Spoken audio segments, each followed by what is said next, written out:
what is the metaverse?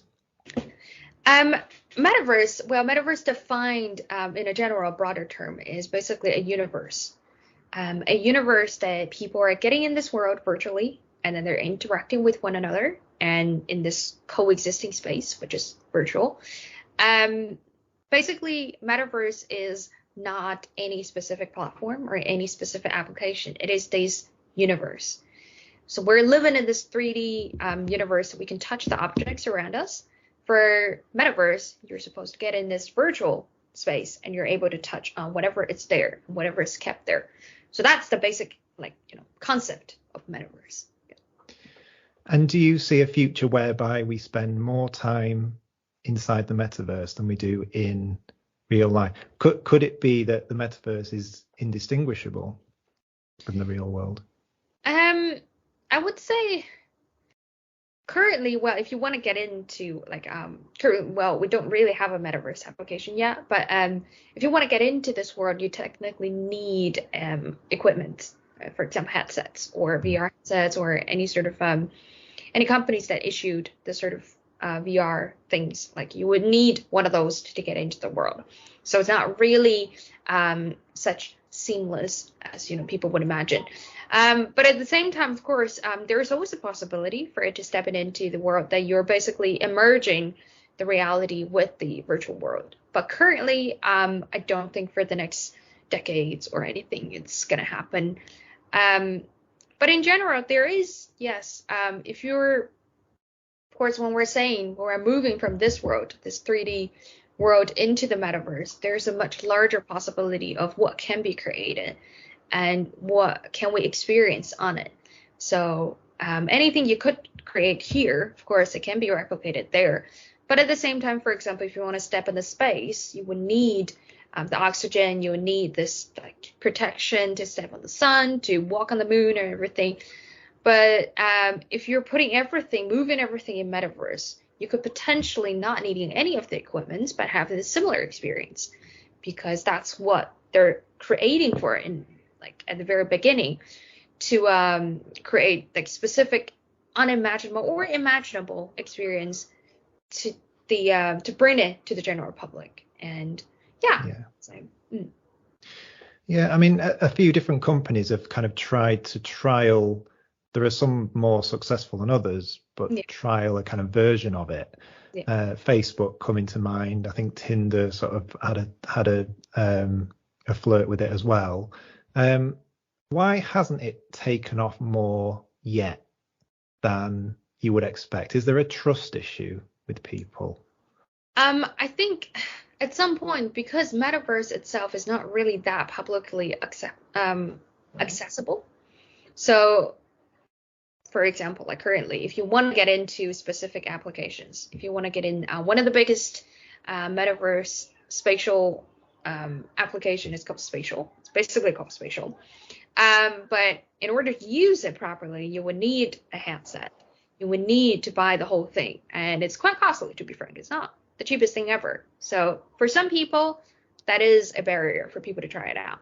For some other people, just to think about the idea of, for example, Tinder Metaverse, to try to get in Metaverse to start a relationship with someone that you never know, but only just knew from the virtual space. It is a very intimidating thought, and it's a very intimidating idea to even start, because you want to build from trust.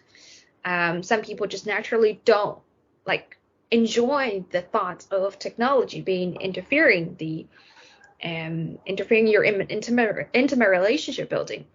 And this has been, one of the media-centered topic as well, because you get Black Mirror, or you get this sort of sci-fi series that insanely focusing on the negative points of how virtual technologies will not being so beneficial to human interactions.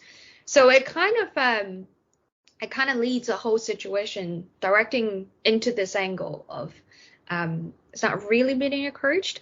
But for the people who like the idea, who enjoy the idea, I think there is also because the specific companies, we're not going to mention the name of it, but it still requires quite a lot of efforts to try to improve their experience, improve the user experience, and improve what they can do. And sometimes that could be a problem when not a lot of users are engaging in this sort of platforms. So the current situation is, firstly, you get people who never tried it before, don't like the idea.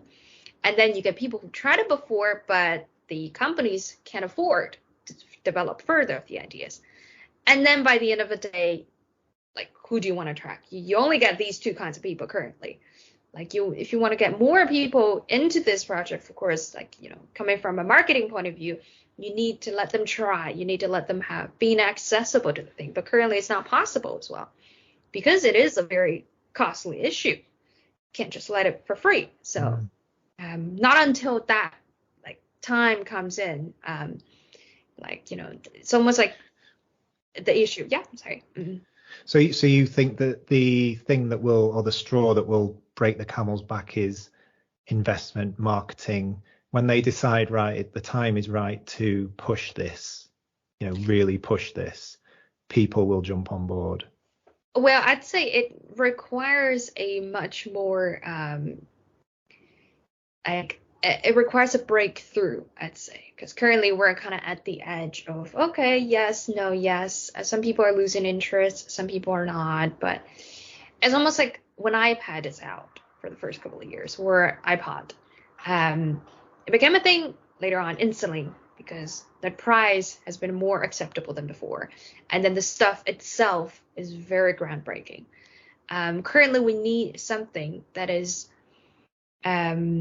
more groundbreaking than just, we're providing the ideas that, you're being able to step into this world and this and that. And also, if you take a look at the applications nowadays in MetaQuest, or just taking an example, MetaQuest, because it's one of the biggest anyway. So if you take a look at the applications that they have right now, like a lot of things are very, very similar. If you have to pick one or two that is like exceptional, that is great, that is going to be groundbreaking for anybody who use it to have a true feel of metaverse or virtual reality or even just XR, you could pick one or two, but there are thousands of applications there.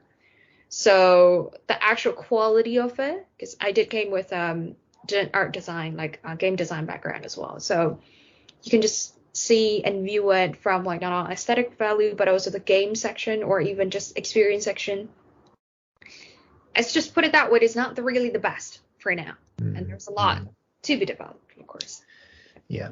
And when that development sort of comes to fruition, people won't be able to resist. They'll just see it and think, this is so good, I want to be a part of this. I would say more often is for people who, when things like that happens, it's more for the people who've never tried it and give them a chance to try it. And for some, yes, I would say it will be a converting situation. They will be converted. For some, if they're still resistant, we're not pushing it further. It's there's always a thing in marketing. It's you always get 30% of your audience, and your core customers are those people. You're not looking for the rest of the 70% because they're initially not interested into your ideas, and stop pursuing them because you're going to lose a 30% as well.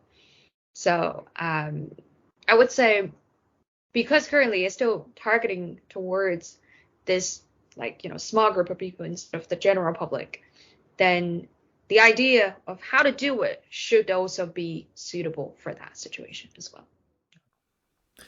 Thanks for watching that clip. You can watch the full episode right here. But until next time, don't forget to like and subscribe, and I'll see you again for another one very soon.